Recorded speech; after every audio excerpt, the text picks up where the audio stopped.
Alright, Cyrene Lakes came out. Things are subject to change, but for now, I'm gonna go over her kit. Just a quick update. I may or may not have gotten some things wrong, so let me know in the comments down below.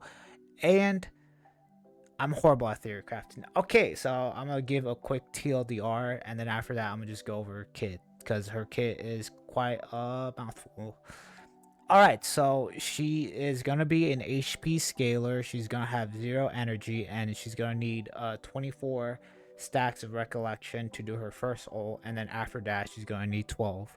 She gains 3 from her skill, and she gains 1 recollection every time teammate acts at the start of battle or after her turn. And after they act, they lose a stack of future.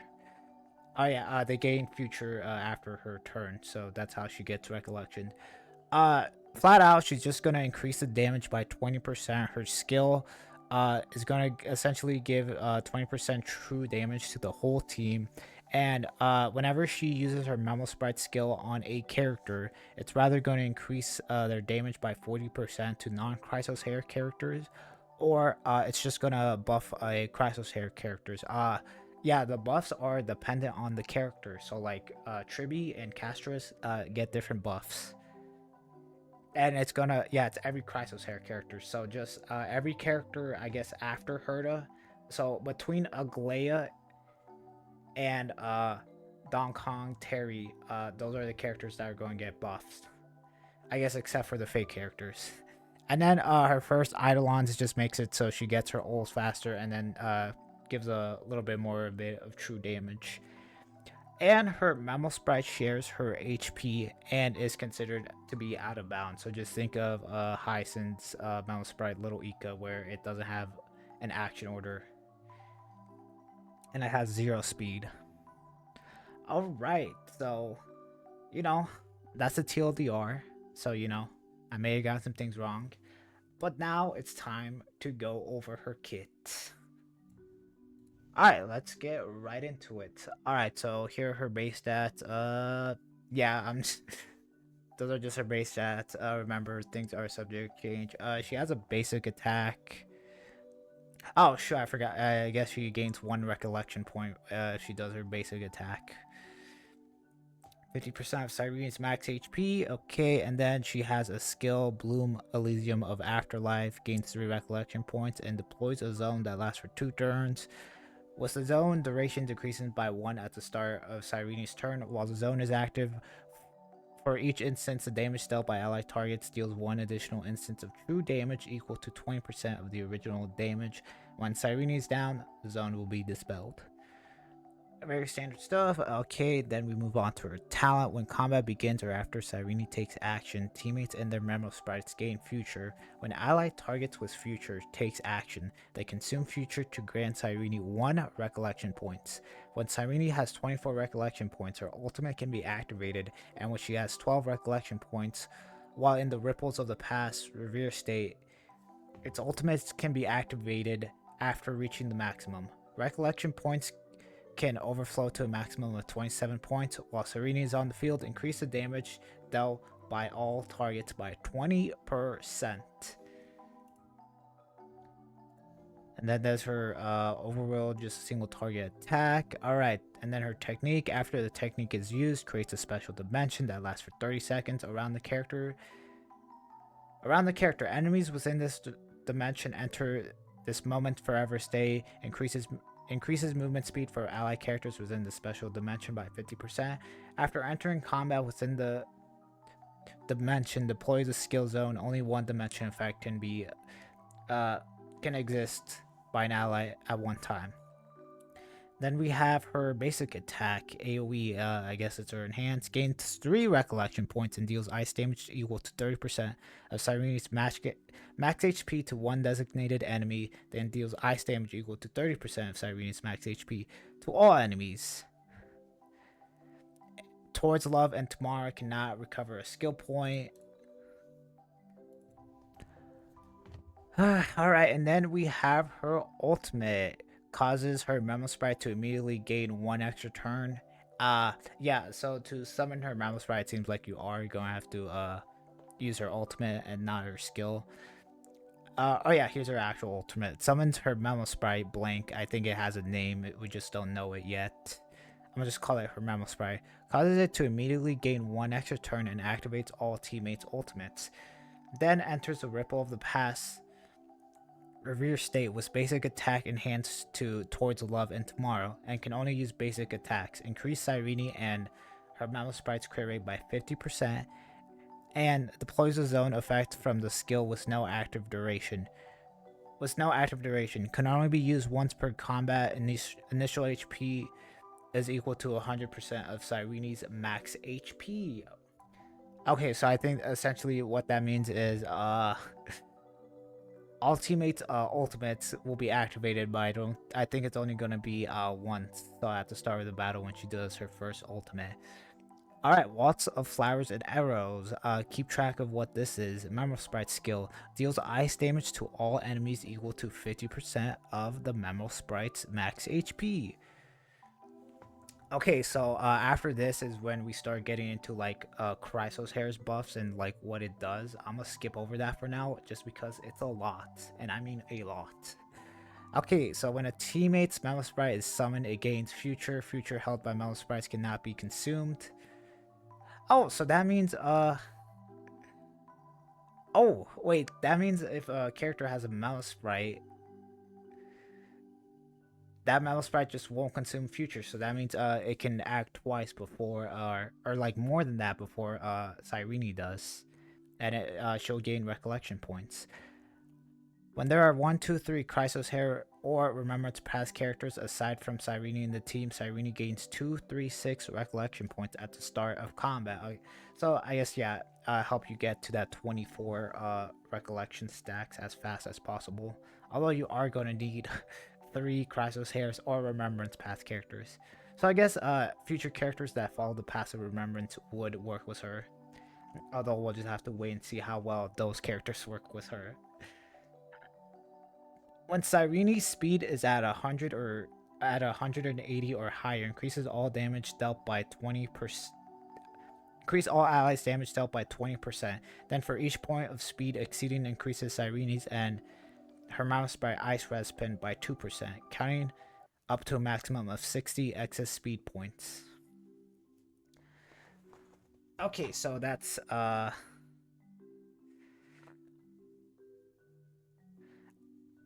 50 damage increase. I forgot to introduce that into my TLDR. Although I guess you need to have 180 higher speed, which honestly I think most free-to-play Hisons have like 200 plus. So probably won't be that hard of a thing to get to 200. And there is a new relic set. Okay, so her Eidolons after our first one is after using Ultimate when Metal Sprite summons, gain 1 story point when story reaches 3 points, consume all story points and immediately gains 1 extra turn. Automatically uses Waltz of Flowers and Arrows and gain 3 recollection points. Additionally, increase the number of bounces of Memo Sprite skills, a poem about her Memo Sprite by 12. When entering combat, additionally gains 12 recollection points for each different ally character that gains the Memo Sprite skill bust from her Memo Sprite. The damage multiplier, the true damage dealt by allied targets via the skill zone, is increased by 5% up to a maximum of 20. Okay, so that just means more true damage. Her E4, each time after her Memo Sprite uses Waltz, Flowers, and Arrow, the damage multiplier of the triggered Memo Sprite skill, a poem about blank, increases by 5% in the current battle. And then her E6, when Cyrene uses her ultimate for the first time, all allies action forward by 100%. Each time when her Memo Sprite triggers the Eidolon blank, where the poem begins, and uses Waltz and Flowers and Arrow based on the number of times it has been triggered, gain the following effect. 1 time increases all allies targets rest pin by 12%, 2 times, and more advances all allies actions by 20%. I don't know. I'm gonna be honest.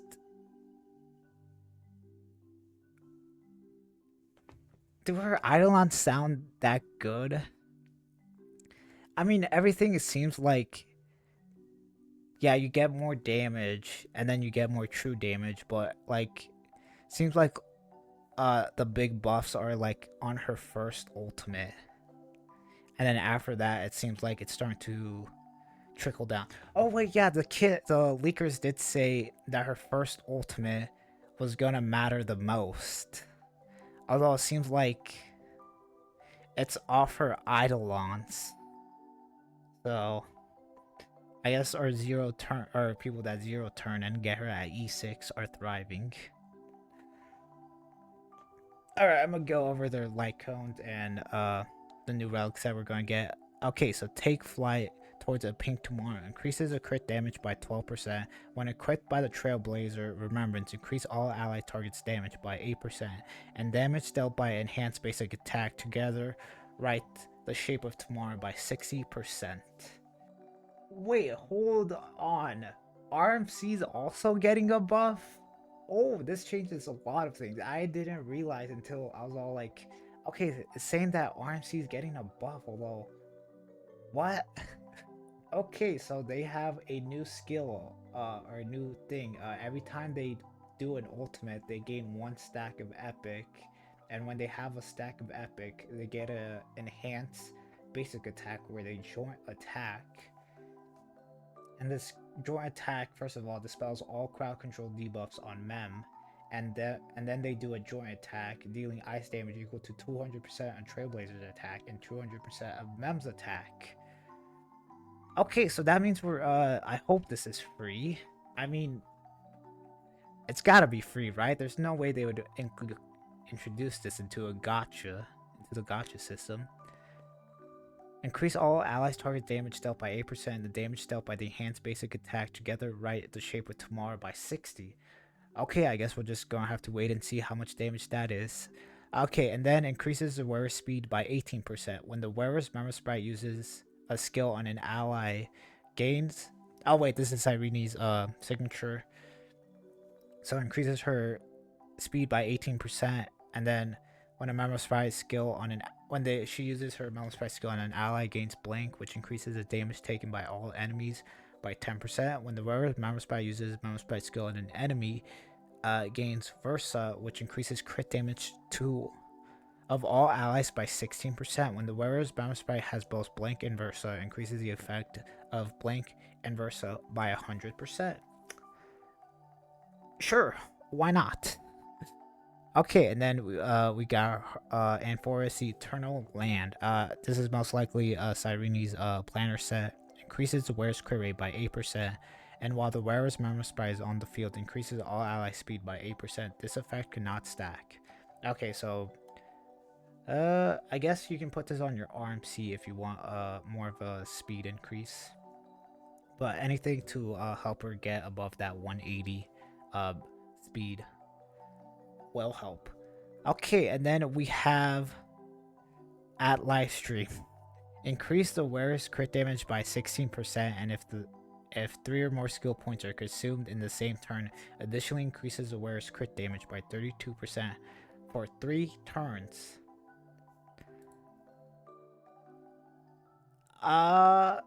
Sure, for right now, I think the only person that can use this is probably Archer, because I think they actually do have to consume skill points, and I don't think Finan consumes skill points. And it has to be the same turn.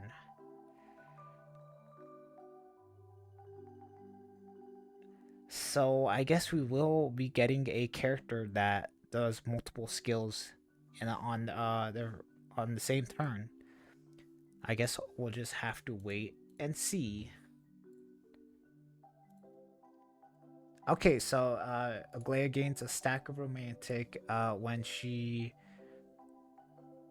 first attacks. She's going to get 70 energy, and then during the battle increases Aglaya's damage and garment makers by 72% and ignores 36% of the target's defense. This only exists during the Supreme Stance state. Okay, then we got a poem about Passage, which is Triby's buff.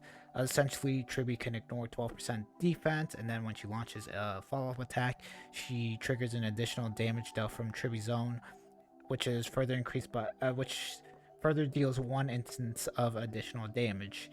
We got a poem about Strife, Midas, buff.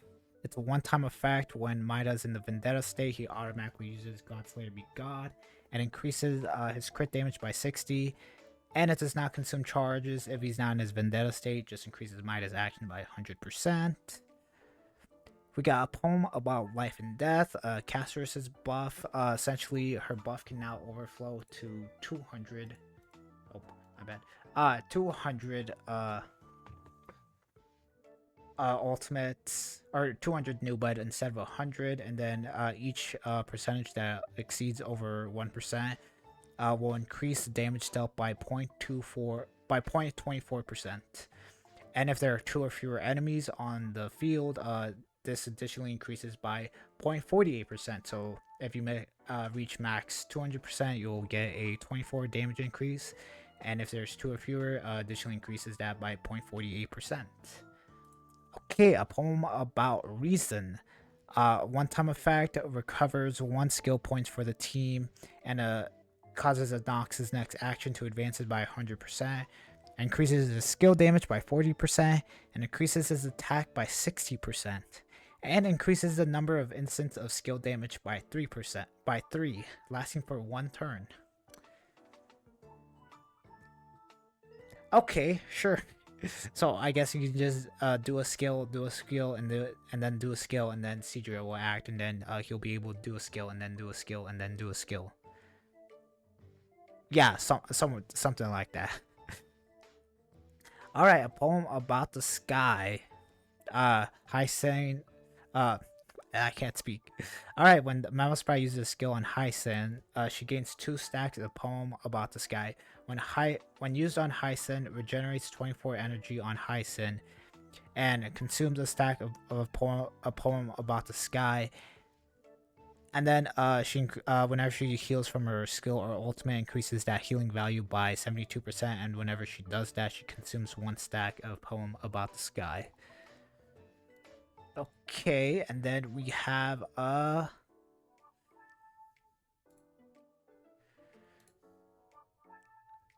okay, and then we have I'll go see this at the end. All right, and then we have Cypher's buff. Effective for the entire battle. When used on Cypher, increases damage dealt by Cypher by 36%, and decreases the defense of Patreon by 20%, and the defense of targets other than Patreon by 12%. Alright, then we have Finance buff. Effective for the entire battle. After using Finance ultimate, he will gain internal ignition, which will increase his Finance crit rate by 16%. And whenever his turns end during his ultimate states, it will just keep going, but instead he'll lose 15% HP. And after he uses an attack, he'll deal 5 instances of additional damage that will deal fire damage equal to 30% of Finance attack to 1 random enemy.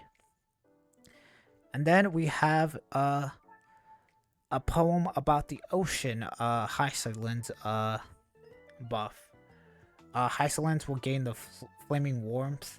After she attacks, consume flaming warmth, and then she'll regenerate 60 energy.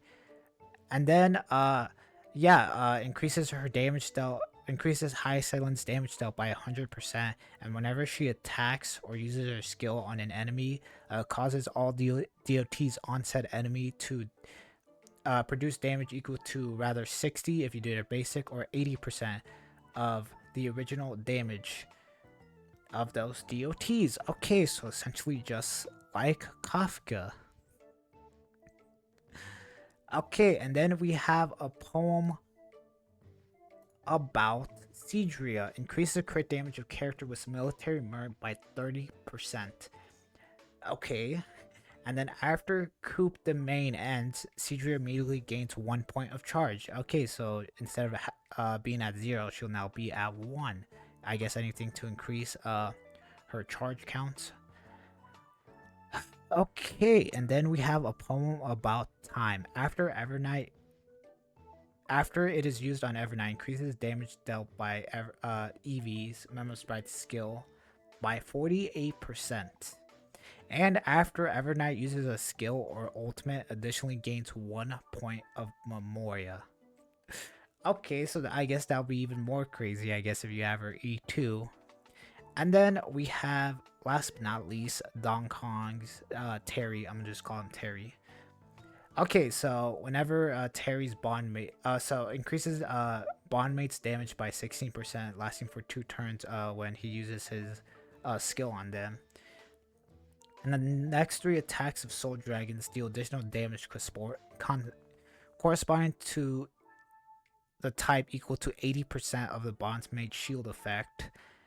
And then when he additionally advances Soul Dragon's action by 100%, the Soul Dragon's next action gains the enhanced effect of Don Kong, Terry's ultimate, and increases the multiplier of shields provided by Soul Dragon by 150. Does not consume enhancement charges of his ultimate. Okay.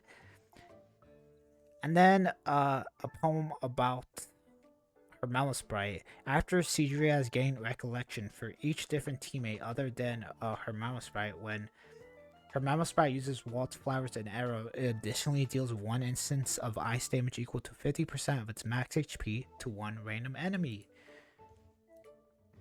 Okay.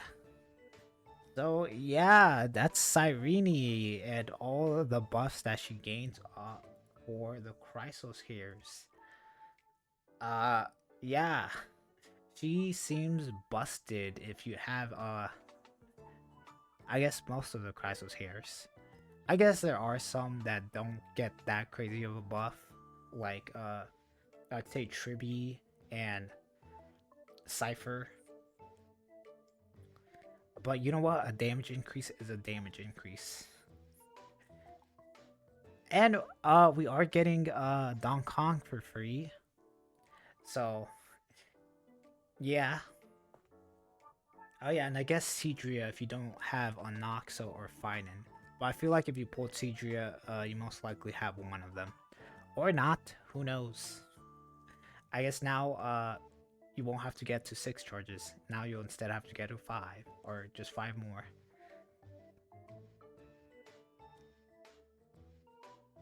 But yeah, that's her kit. Remember, things are subject to change. Let me know down below if you're pulling or not. This has been a while, a long video. It was yeah, usually it was 30 minutes and now I cut it down to 20 minutes. Thanks for watching. Did appreciate it if you made it all the way to the end. And as always, I'll see you in the next one. Peace.